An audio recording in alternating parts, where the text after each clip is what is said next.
እኔ መጀመሪያ ፍቅሩ መቅደም አለበት ብዬ አስባለሁ ፍቅሩን ፈልጎ ሰውን የማይሆን ህይወት ላይ መክተት ትክክል ነው ለታስባለህ የኔ ሐሳብ ያለው ሰው ደግሞ ችግር የለውም በሰሊን በቡታጋዝ እንዳትል እሱን ማምጣት ይችላሉ ነው እኮ ነው ከትዳር በኋላ ማምጣት ይችላሉ ያንን ነገር መጀመሪያ መቋቋሚያ ሳይኖራቸው ከትዳር በኋላ ከየት ነው የሚመጣው አላህ ርዝቁን ያመጣዋል ዱዓ ማድረግ ከሰበቡም ማድረስ ብዙ ጊዜ ሴቶችኛ ከገንዘብ ጋር ነው ምንታማው አሁን ይሄን ሐሳብ ሳነሳ ራሱ በቃ ታያላችሁ ስንት አይነት ሐሳብ እንደሚነሳ ማለት ነው ኮምፎርት ዞናችንን እንወዳለን ሁላችንም ኢቭን ወንዱም ቢሆን ገንዘብ ያላትን ሴት ቢያገኝ ቢያገባ የሚመርጠው እኔ አልፈልግም እኔ ባልሞን ፈልጋለሁ እሷ ባል ብትሆን ብዙ ጊዜ ይፈጠራል በነገራችን ላይ አያችሁ ዞሮ እጄ ሌጣ ሰላም አለይኩም ውድ የቻናላችን ቤተሰቦች እንዴት ናችሁልን እንግዲህ ዛሬ እኔና ሰሙ አንድ ላይ ተገኝተናል ከዚህ በኋላ እንግዲህ በሰሙ ሰላም ዩቲዩብ ቻናል እንዲሁም በኔ ዩቲዩብ ቻናል ምን ገናኝ ይሆናል አይደል አዎ እንግዲህ ሰሙ በዩቲዩብ ብቅ ካልሽ ይሄ አይ ቲንክ ሶስተኛ ቪዲዮሽ ይመስለኛል እና ዩቲዩብ ምን ይመስላል ዩቲዩብ በጣም አሪፍ ነው እንደ ጀማሪ እስካሁን 2 ቪዲዮ ነው እኔኛው ሶስተኛዬ ነው የሚሆነው ግን እስካሁን ድረስ እንደጀማሪ አቀባበሉ ጥሩ ነው እና ዩቲዩብ ላይ ያሉ ሰዎችን በጣም አሪፍ ናቸው አረ በጣም ነው የሚወዱሽ ቢስሚላህ እኔ ቪዲዮ እያየው ነበርና እኔ በበኩሌ የመጀመሪያ ቪዲዮን ስለቅ እኔ እንዳንቻል ታየልኝም እውነት ለምናገር እንዳንቺ ሰብስክራይብ አልተደረገልኝምና ኮሜንቶችንሽንም እያየው ነበርና በጣም ነው የሚወዱሽ በተለይ ውጭ ሀገር የሚገኙ እህቶች በጣም ይወዱሻልና አዎ በጣም ነበር የሚገርም አቀባበላቸው ማለት የመጀመሪያ ቪዲዮ አሁን ብዙ ቪዲዮ ፖስት አድርጌ አይደለም ገና 2 ቪዲዮ ነው ግን እንደ 2 ቪዲዮ ምንም ኤክስፔክት ያላደረኩት ነገር ነው ያየሁትና በጣም ነው ደስ የሚለው እኔ ራሱ እየተመለከትኩ ነበርና ኮሜንቱ በጣም የሰው ፍቅር አለሽ የእውነት እኔ የመጀመሪያ ቪዲዮ እንደዚህ አልነበረም እይታው በጣም የሚገርም ነው በዛ ላይ ኮሜንቶቹ ደግሞ በተለይ ውጭ ሀገር ያሉ እህቶች ወንድሞች ናቸው አስተያየት ሲሰጡሽ የነበረውና በጣም ያበረታታል ኢነርጂ ይሰጣል ምናምንና በጣም የሰው ፍቅር አለሽ ትንሽ አካፊ አይ አላካፍልም እኔ ጋር ነው የምትቆዩት በዚህ አጋጣሚ እንደግራችሁ የምፈልገው ነገር በጣም ተመችቶኛል ኢቭን ኮሜንታችሁን በሙላ የሁላችሁንም አይቻለሁ በጣም አሪፍ ነው ልክ እንደ አዲስ ጀማሪ ሲመጣ ሁሉ ጊዜ እንደዚህ ብናበረታታ በጣም ደስ የሚል ነገር ነው ማለት አሁን ሌላ ነገር እንድሰራ የሚጋብዝ አይነት ነገር ነው ያየሁበትና እስካሁን ሰፖርት እያደረጋችሁ እንዳላችሁ በጣም አመሰግናለሁ ከዚህ በኋላ መገዛችሁ አይለኝ በዚህ አጋጣሚ ሰሙ ሰላም የሚለውን የሰሙን ዩቲዩብ ቻናል በዚህ አጋጣሚ ሰብስክራይብ ያላረጋችሁ ይሄን ቪዲዮ እየተመለከታችሁ ያላችሁ ሰብስክራይብ ያላረጋችሁ ካላችሁ ሰብስክራይብ አድርጉ እንዲሁም ደግሞ ያለፉትን 2 ቪዲዮ ካልተመለከታችሁ ደግሞ ሰሙ በሚገርም ሁኔታ 2 ቪዲዮ ሳታቁጭ አድርጋላችኋለች ተመልከቱት ኮንኩሙት የኔንም ቻናል እንደዚሁ ሰብስክራይብ ማድረጋችሁን አትርሱ እኔና ሰሙ ካሁን በኋላ በሰፊው ኢንሻአላህ ሐሳቦችን እያነሳን ይሄ ሐሳብ ከቤተሰቦቻችን ጋር ማውራት አለብን የምንላቸውን ሐሳቦች እያነሳን ለሁለት ተከፍለን እንወያይበታለን አዎ እንዴት ነው በጣም ፎርማል የሆነ ነገር አይደለም እናደርገው just ቁጭ ብለን ሁላችንም ከጓደኞቻችን ጋር የምናወራው ካፌ ላይ ስንቀመጥ መንገድ ላይ ስንሄድ የምናወራው አይነት ውይይት ነው የሚሆነው ግን ሁላችንም ከየራሳችን የምንነሳው ሐሳቦች ሁሌም ቢሆን የተለያዩ ሐሳቦች ናቸው አንድ ሰው የሚያስበው ሌላ ሰው አያስበውምና ከዛ ተነስተን የተለያዩ ርዕሶችን እያመጣን እዚህ እንወያያለን በዚሁ አጋጣሚ ከዚህ ቪዲዮ በኋላ እዚሁ ቪዲዮ ኮሜንት ላይ ቀጣይ ቪዲዮ ላይ በእንደዚህ አይነት ሐሳብ ብትወያዩ እንደዚህ አይነት ነገሮችን ብታነሱ ስለዚህ ምን ታስባላችሁ ብትሉን ሐሳቦችን እያነሳን እንወያያለን በጣም ትክክል እንዲሁም ደግሞ ከዛው በተጨማሪ የምንወያይበት ርዕስ ብቻ ሳይሆን ደግሞ አስተማሪ ታሪክ ያላቸው ሰዎች ይኖራሉና አስተማሪ ታሪክ ያላችሁ ከትዳር ጋር የተያያዘ ሊሆን ይችላል ከህይወታችሁ ጋር የተያያዘ ከስራ ጋር የተያያዘ ማንኛውም ይሄ ታሪክ የኔ ታሪክ ያስተምራል የሚሉት ካለ በጽሁፍ እዚህ ጋር የምትመለከቱት ስልክ ቁጥር ቴሌግራም ላይ ብትጽፉልን እናመጣውና እንወያይበታለን ወይንም ደግሞ ቮይስም ማድረግ ትችላላችሁ እዚህ አምጥተን የራሳችንን ሐሳብ አስተያየት የምንሰጥበት ነው የሚሆነው ለዛሬ ግን ዝም ብለን በነፃ እንደለያይም የሆነ አንድ ኢሹ ላይ እንወያይና ከዛ በኋላ እንግዲህ ሐሳቡን ደግሞ ለነሱ ኮሜንት ላይ ሐሳባቸውን እንዲያሰፍሩ እናደርጋለን ዛሬ እንድንወያይበት ያሰብኩት ነው ከካሜራ በፊት ቀደም እየተወያየ ነበርና ትዳር ላይ ገንዘብ ከሌለ አንድ ሰው በቃ ማግባት የለበትም ወደሚል ሐሳብ ነው አንቺ ያለሽና እኔ ደግሞ በበኩሌ ታብራሪያለሽ አንቺን ሐሳብ እኔ በበኩሌ ደግሞ እናት አባቶቻችን የነሱ ትምህርት መውሰድ አለብን እነሱ በአንድ ሰሊን ቡታጋዝ ምናምን ይዘው እየተጋቡ ያሉት በዛ መሆን ይችላል ነው ያልኳሉትና መጀመሪያ አንቺን ሐሳብ አሁን ላይ ሰሊን ማንጠፍ ብርድ ያስመታናል አንድ ነገር ነው አይደል ሁለተኛ ነገር ቡታጋዝ ጋዝ እንደምታውቀው ጠፍቷል። ፕላስ ቡታጋዝ ራሱ የለም። አሁን ቡታጋዝ የማያውቁ ሰዎች ሊኖሩ ይችላሉ። አላቅም ማለት ትችላላችሁ። የሌለ ነገር ነው እያለ ያለው። ኤኒዌይ ወደ ሀሳቡ ስመለስ እንዴት ነው መሰለ እኔ ይሄን ሀሳብ ሳነሳ ከትዳር በኋላ ሪዝቅ የለም ምናምን ከሚለው ጋር አይደለም። በቃ ሁሌም ቢሆን አላህ የሚወደው ነገር ነው። ስለዚህ ከትዳር በኋላ ሲጀመር ርዝቅን ትዳር ላይ ፈልጉ ብሎናል አላህ። ግን ከሱ ጋር የተጋፋው ሳይሆን እንደሚኖር በጣም አምናለሁ፣ እርግጠኛ ነኝ። ግን የሆነ ሰው ትዳርን ሲያስብ ገንዘብ ሊኖረው ይገባል ነው የኔ አቋም ማለት ነው። ይሄን ስል ግን ለምንድን ነው ያልኩት? በቃ ትዳር ማለት ሁሌም ቢሆን ገንዘብ የሚያስፈልገው ነገር ነው። የሆነ ሰው ላይ ህይወት እየጨመርክ ነው። ከዛ ደግሞ ሌላ ነገር እየጨመርክ ነው። በፊት ከምትኖረው አንድ ስቴፕ ከፍ ማለት አለብን። ለአንድ ሰው ታስብ የነበረውን ነገር ለሁለት ሰው። በተለይ አሁን ከቤተሰብ ጋር የሚኖር ሰው ከሆነ ስለ ትራንስፖርት ኦር ሰምቲንግ ሊያሳስበው ይችላል እንጂ ስለ አስቤዛ፣ ስለ ቤት ኪራይ ምናምን ሊያስብ አይችልም። ከቤተሰብ ጋር እየኖረ ያለ ሰው ማለት ነው። ስለዚህ አሁን ይሄ ሰውዬ ብር ሳይኖረው ተነስቼ ላግባ ካለ ምንድነው የሚያደርጋት? የሚያገባትን ሴትዮ? አዎ፣ ግን ብር ሳይኖረው ይሄ ዝም ብሎ ምንም ነገር ሳይኖረው ማለት ሳይሆን የመጀመሪያው ጥያቄ ማስተዳደር ነው አይደለ? ማስተዳደር አለበት። አዎ ማስተዳደር አለበት የሚለው እኔም አምንበታለሁ። ነገር ግን ያው አሁን ችግሩ እንደየሰው ማስተዳደር ይለያያል ብዬ ስለማስብ አንዷ የምትፈልገው በቃ የራሱ ቤት አለው ሊኖረው ይገባል ብላ ልታስብ ትችላለች ማስተዳደርን። አንዷ ደግሞ ኖ ባለ ሁለት አፓርታማ ምናምን ጽድት ያለ ምናምን ልትል ትችላለች። አንዷ ደግሞ እንግዲህ የኔ ሀሳብ ያለው ሰው ደግሞ ችግር የለውም በሰሌን በቡታጋዝ እንዳትል ሊል ይችላሉና እኔ መጀመሪያ ፍቅሩ መቅደም አለበት ብዬ አስባለሁ። ፍቅሩ ካለ አሁን አንቺ ያነሳሻቸው ሀሳቦች አሉ ማለት እነዚህ ገንዘብ ያስፈልጋሉ ምናምን ነገር ለትዳር ለህይወት ገንዘብ እንደሚያስፈልግ አውቃለሁ። ግን መቅደም ያለበት ፍቅሩ ነው ብዬ አስባለሁ። ምክንያቱም አንድ ሰው ገንዘቡን እያሳደደ በቃ ገንዘብ ብቻ መያዝ አለብኝ ብሎ እያሰበ ገንዘቡን ሲያሳድ ትዳርን ሊያጣ ይችላል። እድሜውም እንደዚሁ ሊሄድ ይችላል። በተለይ ደግሞ ሴት ስትሆን እሺ ቆይ እዚቹ ጋር ማለት ነው በጣም ይቅርታ ስላቋረጥኩ፣ ግን ፍቅሩን ፈልጎ ሰውን የማይሆን ህይወት ላይ መክተት ትክክል ነው ለታስባለህ? ስለ አሁን የሆነ በቃ በጣም ጥሩ ህይወት ላይ ያለች በጣም ሌግዠሪ ላይፍ ነው እያልኩ አይደለም፣ ግን በቃ እናትና አባቷ ላይ ጥሩ የተያዘች ሴት አለች። ከዛ ግን ስለሚወዳት ብቻ ሊያጣ ስለማይፈልግ ብቻ ወስዶ የማይሆን ህይወት ላይ መጨመር አለበት ብለህ ታስባለህ? እሱን ማምጣት ይችላሉ ነው እኮ ነው ከትዳር በኋላ ማምጣት ይችላሉ ያንን ነገር። መጀመሪያ መቋቋሚያ ሳይኖራቸው ከትዳር በኋላ ከየት ነው የሚመጣው? አላህ ሪዝቁን ያመጣዋል። ዱዓ ማድረግ ከሰበቡ ማድረስ ገብቶሻል። ትዳር ውስጥ ሲኮን ይኸውልሽ ትዳር ውስጥ ሲኮን የሆነ በረካ አለው። የሆነ ትንጥዬም ነገር ብትሆን ያንዱ ምግብ ለሁለት ይበቃል ምናምን ነገር ይባል ትዳር ውስጥ ሲኮንና በረካውም ይመጣል። ከዛ በኋላ ተያይዞ ማደግ ይቻላል የሚል ሀሳብ ነው ያለኝ። እኔ እኮ አሁንም ቢሆን አታጣለኝ። ሪዝቅ ከሪዝቁ ጋር አይደለም። ሪዝቅ እንደሚመጣ አይ ነው በደንብ ሲጀመር በቃ ሰፊ ሪዝቅ አለ ከትዳር በኋላ። ግን መጀመሪያ ያንተ ትዳር ወደ ሪዝቁ ለመሄድ የሆነ ነገር አያስፈልግህም ወይ ነው የኔ ጥያቄ። ከዛ አሁን ከዚህ ጋር ተያይዞ ላነሳው የምፈልገው ነገር ብዙ ጊዜ ሴቶች እኛ ከገንዘብ ጋር ነው የምንታማው። አሁን ይሄን ሀሳብ ሳነሳ ራሱ በቃ ታያላችሁ ስንት አይነት ሀሳብ እንደሚነሳ ማለት ነው። እና አሁን ድሮም ሴቶች ስትባሉ ምናምን አይነት ነገር ነው የሚጻፈው፣ ግን ወደን አይደለም።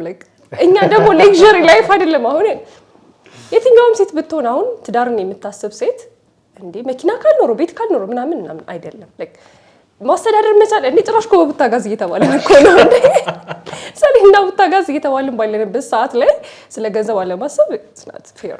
ፕላስ ደግሞ አሁን እኛ ያለንበት ሁኔታ አለ እንደ በፊቱ። አሁን የድሮ እናት አባቶቻችን ሲጀመር ድሮ ሀብታም ሰው ቤትም ነው ሰሌን የሚነጠፈው፣ ድሃም ሰው ቤት ሰሌን ይነጠፋል። የተስፋይ እንደገና ሁሉም ሰው በቃ እንደውም ቡታጋዝ ባይሰው የሀብታም ነው እንጂ ከዛ ድሆች የሆንን ሰዎች ደግሞ የምናነዳው ከሰል እንጨት ምናምን አይነት ነገር ነው። ግን አሁን ጊዜው ተቀይሯል። ቡታጋዝ የምናነድበት ጊዜ አይደለም፣ እንጨት የምናነድበት ጊዜ አይደለም። አይ ብር ያስፈልጋል አያስፈልግም ማለት አይደለም። እዚህ ጋር እንድታሰምሩልኝ ይፈልጋሉ። ግን ብዙ ጊዜ ደግሞ እናንተ ሴቶች ላይ የሚነሳው ነገር አለ፣ ምንም ጥያቄ የለውም። በቃ ገንዘብ ያለው ወንድ ይሸውዳቸዋል የሚል ሀሳብ ይነሳል። ሀሳቡ መነሳት ብቻ ሳይሆን ወደ እውነታም ያደላል። አንዳንዴ ስንመለከት ገንዘብ ወዳለው የመጠጋት ሴቷ ሴፍቲዋን ከመጠበቅ ሊሆን ይችላል፣ ፊውቸሪቷን ከመጠበቅ ሊሆን ይችላል። ሁላችንም ኮምፎርት ዞናችንን እንወዳለን። ሁላችንም ኢቭን ወንዱም ቢሆን ገንዘብ ያላትን ሴት ቢያገኝ ቢያገባ የሚመርጠው። እኔ አልፈልግም። ገንዘብ ያላትን ሴት ለምሳሌ ያልፈልግም በዚህ አጋጣሚ። ምክንያቱም ለምን እኔ ባል መሆን ፈልጋለሁ አይደል? እሷ ባል ብትሆንብኝ ብዙ ጊዜ ይፈጠራል። በነገራችን ላይ አቅም ያላትን ወይንም ገንዘብ ያላትን ሀብታምን ሴት የሚያገባ ወንድ ሲታዘዙላ እንሰማለን። እንትኑን አምጣ ይሄ በቃ አለ አይደል? እሷ ባል ትሆናለች፣ እሱ ሚስት ይሆናል። ይሄ በቃ ተፈጥሮን እንጥሳለን። ሁሉም ግን እያልኩ አይደለም። ሁሉም ሀብታም ሴት እንደ ባል አክት ታደርጋለች እያልኩ አይደለም። በጣም የሚገራርሙ ሊኖሩ ይችላሉ ይኖራሉ። እኔ ግን ፋይናንሻል በጣም መቀራረብ አለባቸው ብዬ አስባለሁ። በገንዘብ ደረጃ አንደኛ ሜንታሊቲያቸውም ተመሳሳይ ይሆናል። ብዙ ጥቅሞች አሉት። መታዘዝ ግን እንትን አይደለም። ሀብታም ስላገባች አይደለም የምታዘው። ደሃም ብታገባ መታዘዝ ኢትስ ኖርማል ነገር። ለሴት ልጅ መታዘዝ የወንድ እንትን አለ፣ የወንድ ድርሻ አለ፣ የሴት ድርሻ አለ። አንዳንዴ እኔ ማውቀው ስላለ ነው። ልጅ የሚጠብቃል ማለት ይሄ ኖርማል ነው እኮ ልጅ መጠበቁ ምናምን። ግን እሱ በተፈጥሯዊ ከሄድን እሱ ወጥቶ ሰርቶ ምን ብሎ ነው መግባት ያለበት? ወይ እሷ ልጅ ትይዛለች ወይ ደግሞ ዴኬር ያደርጋሉ ምናምን። ያ ነው መሆን ያለበት እንደ ተፈጥሯዊ ከሄድን ማለት ነው። ይቀያየራል በቃ የሆነ ልክ እሱ እንደ ቤት እመቤት ልጅ ይዞ ይጠብቃል ምናምን። እንደዛ ካልክ እኮ ወንድም እኮ እንዴ ምን ታመጫለሽ አይነት ነገር የሚሉ በጣም ብዙ ወንዶች ሲጀመር ሀብታም አብዛኞቹ ስል ጥሩ ሰዎችም አሉ። ግን አሁን እንደዛ ካልክ አሁን የሴቶቹ እንደዚህ አይነት አስቸጋሪ ሴቶች እንዳሉ ሁሉ ወንዶችም አሉ። አሁን ሀብታም ነኝ ካገባ በኋላ እንዳትወጪ ከቤት ከማንም ጋር ልትገናኝ አልፈልግም በቃ ምን አጣሽ ቤት ሊኖሩ ይችላሉ። ግን የወንድ አይበስም ማለት በደረጃ ከወሰድነው ወንድ ልጅ በባህሪው ምን መሰለ እንትን አይፈልግም።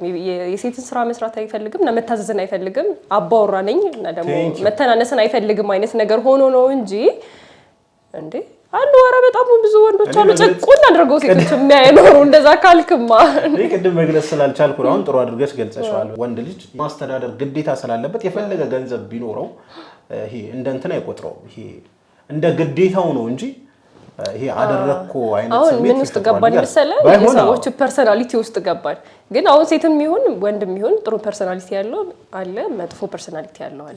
እንዳልከው ሴት ሆና መጥፎ ፐርሰናሊቲ ሲኖራት ወንዱን በቃ ገንዘብ አለኝ ምናምን ስለዚህ እኔ ቤቱን ሊድ ማድርገው ሰው አንተ ቁጭ በል ተነስ ምናምን ልትል ትችላለች። ከዛ ደግሞ ወንድም ቢሆን ደግሞ በዛው ልክ ደግሞ በጣም ጥሩ ሴቶች አሉ። በቃ ኤቭሪቲንግ አሳልፋ ለሱ ሰጥታ ከዛ እሱ እንዲያስተዳድራት ከዛ በኋላ ደግሞ እሷ የሴቶችን ስራ እንድትሰራ እንደ ሴት አክት እንድታደርግ የምትሆን ሴት አለች። በቃ ኤቭሪቲንግ ለሱ አመቻችታ ማለት ነው። በዛው ልክ ደግሞ ወንድም አለ። አትውጪ አትቀመጪ ምናምን አይነት ነገር በቃ ገንዘብ አለኝ ሰው ገንዘብ እንዴት ነው መሰለ እሷ ምንም ኦፕሽን እንደሌላት አድርጎ የሚያስብ አይደል? በቃ እሷ ገንዘቡን ብላ መታለች እና አንድ ጊዜ ስለዚህ እሱን ካጣች ገንዘቡን ታጣለች። ስለዚህ ምንም ኦፕሽን የላትም። እኔ እንዳደረኳት አድርጌ አብሬ አኖራታለሁ። አያቸው ዞሮ እጄ ላይ ጣላት። ቅድም ምን እያልሽ ነበር? ገንዘብ ማሳደድ አለበት፣ ገንዘብ መያዝ አለበት እያልሽ ነበር። እኔ ደግሞ ከገንዘብ ይልቅ ፍቅር ነው። ፍቅሩ ሲሆን በኋላ ላይ ምንም አይፈጠርም። ይሄ በገንዘብ ሲሆን ግን ይሄ ገብቶሻል። ፍቅሩ ሳይኖር ገንዘቡን ይዞ ምናምን ነገር ሲኖር ይሄ ችግር ይፈጠራል። እኔ እኮ ፍቅር አይኖር እኮ አላልኩም እኮ። ሲጀምር የሆነ ሰው ለመጋባት ፍቅር ያስፈልገዋል። ኦብቪስሊ ምንም በእርግጥ አላህ ነው የሚያገናኘው፣ ርዝቅህ አላህ ነው የሚያውቀው ከማን ጋር እንደሆነ። ግን ፍቅር እኔ እኮ ወሳኝነት የለውም እያልኩ እኮ አይደለም። ግን ደግሞ ፍቅር ብላይ የሰውን ልጅ ማይሆን ህይወት ላይ መጣን ራስህን ማይሆን ነገር ውስጥ መክተት ትክክል አይደለም ብዬ ነው ማሰብ። አባባል ፍቅር ምግብ ይሆናል ወይ? ፍቅር ይጠጣል ወይ? ፍቅር የቤክር ይሆናል ወይ? አዎ ሰው ያኖራል። ከዛ ደግሞ ሁሉ ጊዜ የሚያሳስበኝ ነገር ምንድነው? ከትዳር በኋላ ሁሌም ልጅ ይመጣል። ከዛ ልጁ ምን አይነት ህይወት ነው የሚኖረው? በእኔና በሱ ስህተት የተጎሳቆለ ህይወት መኖር አለበት ወይ ነው። ከዛ አሁን ያለንበትን እዩ። ከዛ ደግሞ ልክኛ እንዴት ነው አሁን ያለው ጄኔሬሽን አግብቶ ሲወልድ ደግሞ የሚኖረው ልጅ አስቡ ምን አይነት ህይወት ላይ መኖር እንዳለበት። አሁን እያደግንበት ያለበትን ፍጥነት እዩ። እንዴ መቼም ቢሆን ልጅ እንደኔ ሆኖ እንዲያድግ አልፈልግም። ወላሂ አልፈልግም። እንዴት ነው ስለ ስራ ስለ ገንዘብ እንዲጨነቅ አልፈልግም። ልጅ ወላሂ ማወቅ ምናምን እንዲያውቅ ነው እንጂ የምፈልገው ገንዘብ። አሁን እኛ ዋና ታርጌታችን ገንዘብ ስለማግኘት ስራ ስለመስራት ምናምን አይነት ነገር ነው የምናስበው አይደለ? ያው ሁላችንም ሀሳብ ነው በቃ የሆነ ነገር ለማግኘት ገንዘብ ያስፈልጋል። ኤቭሪቲንግ ለመግዛት ገንዘብ ያስፈልጋል። ግን አሁን ልጅ እሱ ነገር እንዲያስበው አልፈልግም ነው። አዎ ግን ምን መሰለሽ እኔ ደግሞ ልጅ እስኪፈጠር ድረስ ርዝቅ ይመጣል ሳሙ ስሚኝ ተረጂኝ ነው እያልኩሽ ያለው። ልጅ እስኪወለድ ድረስ 9 ወር አለ። አሁን ቁጭ ብለህ ሪዝቅ አላህ እኮ ሰበብያውን አድርሱ እኮ ብሏል። ሲጀመር ከማግባት በፊት አንተ ሲጀመር ለምንድን ነው ምንም ማስተዳደር ያልቻልከው? ይሄ ራሱ ጥያቄ ውስጥ የሚገባ ነገር ነው። ትዳር የሚያስብ ሰውዬ ለትዳር የደረሰ ሰውዬ ማስተዳደር አለመቻል ለምንድን ነው? አንዳንዴ ህይወት አጋጣሚ አሁን እንዳታስፈነክተኝ ነው ህይወት አጋጣሚ የሚለፋ የሚደክም በቃ የማይገራለት ሰው አለ። አንድ ሁለት ደግሞ አግኝቶ ያጣ ሰው አለ። ገብቶሻል አይደለ? ይሄ በስስ ጎን ምናምን እየሄድኩ አይደለም። እንደዛ ይኖራል ማለት ይሄ ከስንፍና ጋር ልንመድበው አንችልም። በስንፍናም ሊኖር ይችላል። አንዳንዱ ሰነፍ ሆኖ ሰበብ ሳያደርስ ምን ሳይሆን ማጆሪቲው ስንፍና ነው። ማጆሪቲው ስንፍና ነው ይችላል። አሁን ደግሞ የሀገሪቱ የኑሮ ውድነት የሚባል ነገር አለ። በጣም ኑሮ ውድነት ሆኖ በጣም በዚህ ሁኔታ ገንዘብ እስኪያገኝ ገንዘብ ሴቭ እስኪያደርግ በዚህ ሁኔታ እኮ ለምን ያስባል እኮ የኔ ጥያቄ አግባ እንዴ ሰውዬ ሳያገባ ይኖር እኮ ኃላፊነት መወጣት አለበት። አንዴ ገና ካሁን እኮ የሰውዬ ኃላፊነት እየተሰማው አይደለም እኮ እንዴ ስለወደፊት ስለሚመራው ቤተሰብ እየተሰማው ካልሆነ ገና ካሁኑ ኃላፊነት እየተወጣ አይደለም፣ ኃላፊነት እየተሰማው አይደለም እኮ ስለ ገንዘብ ካላሰበ አየህ አይደል? አያስብ እኮ ነው። አሁን እንጂ የሚያስታርቅ ሀሳብ እናምጣለን። እኔ በጣም ሌግዠሪ ህይወት ይኖረን፣ በጣም ብር ይኖረው፣ መኪና ይኖረው፣ ቤት ይኖረው ምናምን እያልኩ አይደለም፣ ግን በቃ የሆነ ገንዘብ ያስፈልገዋል ነው። አሁን ይሄ ሰሌን ብታጋዝ ምናምን የምትለው ነገር አያሳምነኝም። በቃ ጭራሽ ነው አያሳምነኝ። ወላሂ ለምን መሰለህ ለሁሉም ነገር ገንዘብ በጣም ወሳኝ ነገር ነው። ምንም ነገር ለማድረግ እንዴ አንተ እሷስ ብትታመምብህ አንተስ አሁን ላይ እኮ ደህና መሆናችን አይደለም ማየት ያለብን። ብዙ ነገሮች ይገጥሙናል አይደል? ትዳር ላይ ከገባን በኋላ የዛኔ ምንድን ነው የምትሆነው? በሰላም የመጣኸው ሰውዬ ታመመብህ፣ ከዛስ ምን ልታደርግ ነው? ብዙ ነገር አለ። እንዴት ነው አሁን ህይወትን ብቻ አታስብ። በቃ እንደዚህ በአፍያ የሚመጣ ነገር ሊኖር ይችላል። የሆነ ችግር ሊፈጠርብህ ይችላል።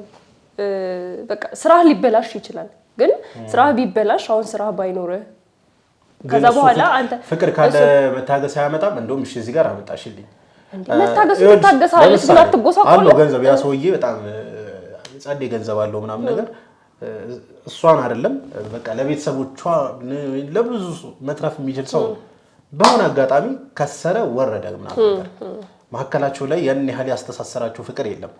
በቃ ሊያገባ አሰበ፣ አገባት። ከዛ ስራው ላይ ነው ትኩረት የሚያደርገው ምናምን ነገር ይሰውይ ባንዱ ከሰረ ምናምን ነገር ፍቅር ከሌለ ለተታገሰው አይችልም። ፍቅር ካለ ከዜሮ አንድ ላይ ከተነሱ ምን ካሉ ግን ማለት ነው ከዜሮ ከተነሱ አንደኛ ቴስት ያደርጉታል። ይሄ ማግኘታቸውን እያንዳንዱ ሰክሰስ ይኖራል እኮ በየመሃሉ በዛ ሆኖ አይቀጥልም። ባገኙ ቁጥር ፍቅራቸውን እያጣጣሙ ይሄዳሉ። እንደዚሁ ደግሞ ገንዘብ ብቻ ሲያሳድ ኖሮ ዝም ብሎ መጨረሻ ላይ ፒክ አድርጎ አግብቶ ከዛ በኋላ መጨረሻ ላይ ወይ ስራ አያጋጥመው ከሰረ ወይ እንተና ለምናምን ነገር ፋይናሊ ላትታገሰው ትችላለች። ሲጀመር እኔ አሁን እንዳልኩህ ነው ሌግዠሪ ህይወት አያስፈልግም። አሁንም እንድታሰምርበት የምፈልገው ነገር ቢኖር ሌግዠሪ ህይወት አይደለም እየፈለግን ያለ ነው። ጀስት ይሄ ሰውዬ ማስተዳደር ይችላል ወይ ነው። ብዙ ነገር እኮ ሀፕን ለዛ እኮ ነው አሁን ገንዘብ መኖር አለበት ምንድን እኮ ለዛ ነው። ይሄ ሰውዬ ስራው ቢበላሽበት በምንድን ነው ሰርቫይቭ አድርገው የሚኖሩት? እንዴ ስራ ካለው እኮ ለእሷም የሆነ ነገር ያመቻቻል ምናምን አይነት ነገር ደግሞ አሁን ላይ ያለን ሴቶች አብዛኞቻችን አርፎ መቀመጥን አንፈልግም አይደል? ሁላችንም ስራ መስራትን ነው የምንፈልገው። ግን እሱ የሆነ ነገር ካለው እሷም የሆነ ነገር እየሰራች ነው ማለት ነው። ስለዚህ በዚህ በኩል ታግዘዋለች። ከዛ አላህ ያድርገውና ይሄ ነገር ፊል ቢያደርግ እኔ አሁን እያልኩ ያለሁት ይሄ ሰውዬው ብቻ አይደለም እኮ ገንዘብ ይኖረው እያልኩ ያለሁት። ሰውዬው ባይኖረው ብዙ ነገር ይፈጠራል ወይ እሷ ጋር ገንዘብ መኖር መቻል አለበት። ብቻ ለትዳር ጠቅለል ሲል ሐሳቡ ለትዳር ገንዘብ ያስፈልጋል። ገንዘብ ለቤት እንዴ ብዙ ነገር እኮ ይደረጋል። ኒካህ ሲታሰር አይደል እንዴ? ለኒካህ እንኳን ገንዘብ ያስፈልጋል። እዚህ ጋር እንደውም እኔ ሐሳብ ልስ አሁን ላይ ያሉ ኒካዎች፣ ሰርጎች ምናምን በጣም የተጋነኑ ናቸው ብዬ አስባለሁ። በጣም ልክ አይደለም። ለአንድ ቀን ተብሎ በተለይ ሴቶች አላሁ አክበር ለሰርግ ያላችሁ ፍቅር አረ ለአላህ ብላችሁ ይሄን ነገር አስተካክሉት። ብዙ ወጣት ከማግባት እንደውም ወደ ኋላ የሚቀረው ይሄ የተጋነነ ሰርግ ላይ ነው። ሰርጉ ሳይሆን መህሩ ነው። ተሳሳትከኝ። እሱ እንዳለው ነው መህር። መህር ባይዘው ሰርግ ከፍ ባለ ቁጥር የሚወጡ ወጪዎችም እኮ ከፍ እያሉ ነው የሚወጡት ኢንሻአላህ። ከዛ አንፃር ብዙ ወደ ኋላ ይቀራልና ይሄ መስተካከል አለበት ብዬ አስባለሁ። እንደውም መህርም ቀለል ለማለት አለበት። ኒካ ደግሞ አሁን ደስ በሚል መልኩ አሁን እየመጣ ያለ ሙድ አለ። ኮክቴል አለች ምናምን ነገር ቀለል ባለ መልኩ ለሱ ቢሆን ገንዘብ ነው። እሱ በነፃ አይመጣም። ገብቷል። በገንዘብ ነው የሚመጣው እንዴ ኮክቴል አለ። ኮክቴል ለኮክቴልም ገንዘብ ያስፈልጋል። ማን ነው እሺ ቤት ውስጥ ይሰራ ቢባል እንኳን ቤት ውስጥ ለመስራት ዱቄት ምናምን ያ ነገር የሚሰራበት ፍሩቶች ምናምን ኤቭሪቲንግ ለሱ ገንዘብ ያስፈልጋል። ለሁሉም ነገር ገንዘብ ያስፈልጋል። ገንዘብ ማያስፈልገው ምንም ነገር የለም። ኢቭን ልብስ እንኳን የዛ ቀን ኒካው ቀን የሚለብሰው ልብስ እንኳን ኪራይም ሆነ የራሱም ሆነ እሱ በገንዘብ ነው፣ በነፃ አይመጣም። እሺ ሰሞን ጊፍት ሰጠው፣ መኪና ያስፈልጓል። ይሄ ሰውዬ መኪና የለውም እንግዲህ እንደምታዩት ነው። ለመኪናው ደግሞ ገንዘብ ያስፈልጋል መኪናውን ለመከራየት። እሺ እሱንም የሆነ ሰው ሸፈነው እንበል፣ አለፈ። ለእሷ ቀለበት መግዛት አለበት። ከዛ ለቤተሰብ የሆነ ማድረግ ነገር ያለበት ነገር አለ፣ መህር አለ። እሺ መህሩን ሲዋ ካረገችለት በጣም በቃ እሷ ላይ ናት። ለሲዋኩም ገንዘብ ያስፈልጋል። ከየት ይመጣል ሲዋክ? ወይዛውት መኒ እኔ ያልኩ ያለሁት ጠቅለል ሳደርገው ሐሳቡን የኔን ሐሳብ ላጠቃልና አንተም የራስህን ሐሳብ ታጠቃልላለህ። እኔ ያልኩ ያለሁት ጥሩ ህይወት እንዴት ነው በጣም የተቀናጣ ህይወት መሆን የለበትም እንዴ። በቃ እንዴት ነው መኪና መኖር የለበትም እያልኩ ያለሁት፣ ቤት ያለው ሰውዬ መኖር የለበትም እና ደግሞ የግዴታ ከዛ ደግሞ ወንዱ ጋር ብቻ አይደለም ኃላፊነት እየጣልኩ ያለሁት። እሱ እንኳን ባይኖረው እሱ የሆነ ነገር ሊኖራት እነሱን ሊያቋቁሟቸው የሚችል ነገር መኖር አለበት ነው የኔ አቋም። አሁን ሁሉ ጊዜ ሴቶች ገንዘብ ትወዳላችሁ ምናምን ከሚለው ነገር እንዳታዩትኛ። ገንዘቡን ግን ፎከስ ዳንያው ስለ ገንዘብ ካሰብኩኝ ትዳርና አስቤ ስለ ገንዘብ ካሰብኩኝ ፎከስ ሊሆን የማይችልበት ነገር ምንድነው? ምን ሆነው አብረን ስንሆን እንዴ አንዳንድ እቃዎችን በምንድነው የምናሟላው? በምንድነው የቤት ኪራይ የምንከፍለው? በምንድነው ስለ አስቤዛችን የምንቆየው የሚለውን ነገር ለማንሳት ያክል ነው እንጂ ግዴታ ትልቅ ህይወት እንዴ በደንብ ከተሰራ ማይለወጥ ሰው የለም። ፕላስ ደግሞ ከትዳር ላይ ሪዝቅ አለ እና ደግሞ እንዳለው ፍቅሩ ካለ ማንለወጥበት ምንም አይነት ሪዝን የለንም። ግን ደግሞ ያንን ሁላ ነገር ራን ለማድረግ ገንዘብ ያስፈልገናል። ኢቭን ወጥቶ ስራ እንኳን ለመስራት እኮ ትራንስፖርት ያስፈልጋል። ለትራንስፖርቱ ደግሞ ገንዘብ ያስፈልጋል። እና እንኳን በሀሳብ የሚስማማ የመሰለኝ አይደለም። እስቲ እንስማው። ማለት አንቺ እያልሽ ያለሽው የተጋነነ አይደለም ትይኛለሽ፣ ግን ደግሞ የተጋነነ ነገር ነው የምታወሪው። ምን አልኩ? የተጋነነ ነገር ይኸውልሽ፣ በነገራችን ላይ እኔ ነጭውን ማለት አይደለም። ለምሳሌ አንድ ሰው ምንም ኪሱ ባዶ ሆኖ ያግባ እያልኩኝ እኮ አይደለም። ግን መቅደም ያለበት ገንዘቡ ነው ወይስ ፍቅሩ ነው? በቃ ማለት ሲያያት የሚወዳት ሴት መሆን አለበት፣ ወይንም ደግሞ ያ ሰውዬ ለማግባት ገንዘብን እያሳደደ ያገባት ነው አልከኝ እኮ። ማግባት ነው ያለበት፣ ገንዘብ ማግኘት ነው ያለበት። ሰውዬው ፍቅር አለው ልፈልጊ ነው አይደል እንዴ? ለጭራሽ ምንም ለሌለው ሰውዬ ነው እያወራኝ ያለው ሳይሆን መቅደም ያለበት ነው። እኔ እያወራኝ ነው መቅደም ያለበት ማለት አንዲትን ሴት ያቺ ሴት ሲያያት ደስ ካለችው ከወደዳት እሷም ልቧ ከፈቀደ የግድ ገንዘቡን እስኪያገኙ ድረስ ይሄ በጣም ከፍ ያለ ትላልቅ አፓርታማ የግድ መከራየት እስኪችል ድረስ መቆየት የለባቸውም። አንድ ክፍል ተከራይተው ቀስ እያሉ ማደግ ይችላሉ ብዬ አስባለሁ። ከዚህ በፊትም በእንደዚህ አይነት መንገድ ያደጉ ሰዎች አሉ። በእርግጠኝነት ይህንን ቪዲዮ የምትመለከቱ እንደውም ምስክር ብትሆኑ ደስ ይለኛል። በዚህ አይነት መንገድ የተጋባችሁ ካላችሁ ኮሜንት ላይ ብታሰፍሩልን፣ ወይንም ደግሞ አይ እየቀባጠርክ ነው ሰው ልክ ናት ገንዘብ በጣም መሰረታዊ ነገር ነው አስፈላጊ ነገር ነው የሚሉ ሆነ ደግሞ ኮሜንት ላይ ቢያሰፍሩልን ጥሩ። ስለዚህ እኔና ሰው ዛሬ ሳንታረቅ ነው የምንለያዩ። እኔም ከአቋሜ ፈቅ እያልኩ አይደለም፣ እሱም ከአቋሙ ፈቅ። የሆነ የሚያስታርቅ ነገር አለ መሀል ላይ፣ ግን ደግሞ ደርሶ የሚለያየን ነገር አለ። እስቲ እናንተ ደግሞ ምን ትላላችሁ የሚለውን ኮሜንት ላይ ያስቀምጡልን። ማነው ትክክል የሚለውን ነገርም በዛው ብትነግሩን እኛ መደምደሚያችን የምናገኝ ይመስለኛል አይደል? ለዚህ በትክክል እነሱ የራሳቸውን ሐሳብ ይስጡን። ኢንሻአላህ ኔክስት ደግሞ የምንወያየበትን ሐሳብ ቅድም እንዳልሽው ኮሜንት ላይ በዚህ ሐሳብ ላይ ብትወያዩ ብትሉ ወይ ደግሞ አስተማሪ ታሪክ አለ የምትሉ ከሆነ እዚህ ጋር የምትመለከቱት ስልክ ቁጥር ቴክስት ማድረግ ይሄ የኔ ታሪክ ነው ብላችሁ ቴክስት ማድረግ ትችላላችሁ በቴሌግራም ወይንም ቮይስ ብታደርጉ እዛ ላይ ሐሳብ አስተያየታችን የምንሰጥበት ነው የሚሆነው። የዛሬው ውይይታችን ባለመስማማም እኔና ሰሙ እንግዲህ እዚህ ጋር ባለመስማማታችን ተስማምተን የዛሬው ቪዲዮአችንን በዚሁ የምንቋጭ ነው የሚሆነው። ኔክስት ኢንሻአላህ በሌላ ሐሳብ በሌላ ውይይት እኔና ሰሙ የምንገናኝ ነው የሚሆነው። እስከዛ ድረስ የሰሙን ዩቲዩብ ቻናል ሰብስክራይብ እያደረጋችሁ ቪዲዮውን ደግሞ ይሄንን ቪዲዮ ከወደዳችሁት ላይክ አድርጉ፣ ሼር አድርጉ። እንዲሁም ደግሞ ይሄንን ቻናል ሰብስክራይብ ማድረጋችሁን አትርሱ። ኢንሻአላህ በቀጣይ በሌላ ቪዲዮ እስከምንገናኝ ድረስ ሰላም አለይኩም ወራህመቱላሂ ወበረካቱ።